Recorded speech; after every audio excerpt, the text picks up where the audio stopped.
குனிஞ்சு போங்க.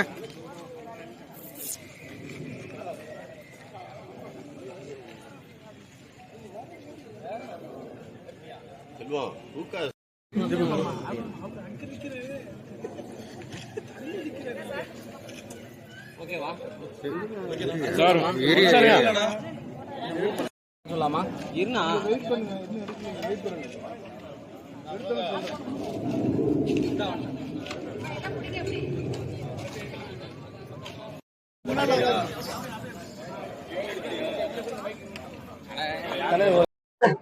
நான் மதுரையில இருந்து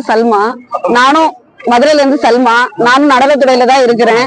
இங்க வந்து தமிழ்நாடு பொண்ணுங்க, கேரளா பொண்ணுங்க, பெங்களூர் பொண்ணுங்க, எல்லா பொண்ணுங்களையும் கூட்டிட்டு வந்து மதியன்ற இங்க கரூர்ல டான்ஸ் கிளாஸ் ஓபன் பண்ணி எல்லாரையும் வச்சு ப்ரோக்ராம் பண்றாரு. ப்ரோக்ராம் பண்றது மட்டும் இல்லாம எல்லாருமே தப்பானா பிராத்தல் கேஸ்ல அந்த மாதிரி அவரு கூட்டிட்டு போறாரு. அந்த மாதிரி ஆளு. பத்தாவதுக்கு நானும் இதுல பாதிக்கப்பட்டிருக்கேன்.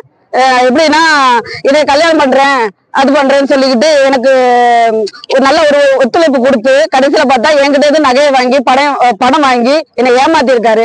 அதுக்குள்ள ப்ரூஃப் எல்லாமே என்கிட்ட இருக்கு. பத்தாவதுக்கு நிறைய பிள்ளைங்க காட்சிபெல்லாம் மாத்திட்டு இருக்கும்போது வீடியோ எடுத்துட்டு பிளாக்மெயில் பண்றாரு. அது என்ன எதுன்னு நீங்க தான் தீர்மானம் எடுக்கணும். அவன் பேரு வந்து முசிறி மதி, MK மதி. சரிங்களா? என்ன பண்ணாங்க? அடுத்து என்ன நடவடிக்கை எடுக்கணும் சார்? கம்ப்ளைண்ட் கொடுக்க வந்திருக்கோம் சார். ஏற்கனவே அவங்க மேல கம்ப்ளைண்ட் இருக்கு. ஆனா இன்னும் ஆக்ஷன் எதுவும் கிளியரா எடுக்க மாட்டேங்கிறாங்க. யாருமே வந்து அடுத்த ஸ்டெப் எடுத்து வைக்க மாட்டேங்கிறாங்க. இதை வச்சு நீங்க வந்து அடுத்த ஸ்டெப் எடுத்து வைக்கணும் சார். நிறைய பொண்ணு ஏமாந்துருக்காங்க, நிறைய பொண்ணு பாதிக்கப்பட்டிருக்காங்க. ஏதாவது ஒரு முடிவு சொல்லணும் சார். இருக்கு இல்ல சார், கட்சியில எல்லாம் இல்ல சார். என் பேரு வந்து சல்மா.